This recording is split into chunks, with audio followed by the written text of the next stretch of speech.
রাহুল দেব বর্মন মানেই একটা জাদু, একটা নস্টালজিয়া।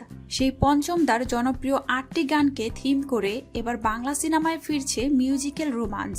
আশিস কুমার পরিচালিত নতুন ছবি ফিরে এসো অনুরাধার হাত ধরে বড় পর্দায় ফিরবে হারানো সময়ের সুর। ছবির গল্প আবর্তিত হয়েছে রাহুল, দেব ও বর্মন এই তিন বন্ধুকে কেন্দ্র করে। তারা যেমন একই শহরে বড় হয়েছে, তেমনি তারা তিনজনেই আর.ডি. বর্মনের অন্ধভক্ত।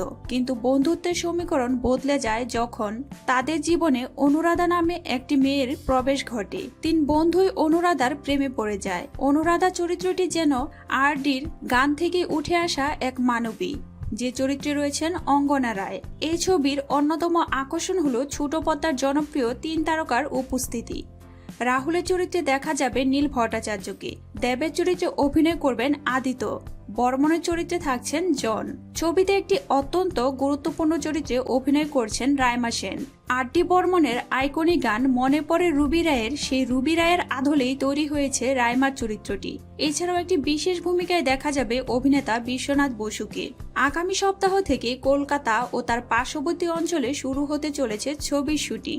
আর.ডির গানের ম্যাজিক আর এই নতুন প্রজন্মের তিকোন প্রেম সব মিলিয়ে ফিরে এসো অনুরাধা দর্শকের মনে কতটা জায়গা করে নেয়, এখন সেটাই দেখার।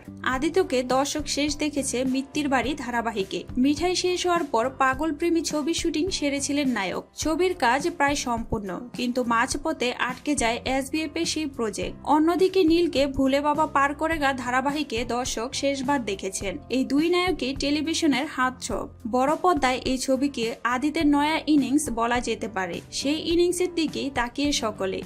তাহলে দর্শক, ফিরে এসো অনুরাধা দেখার জন্য আপনারা কতটা এক্সাইটেড কমেন্টে জানাতে ভুলবেন না।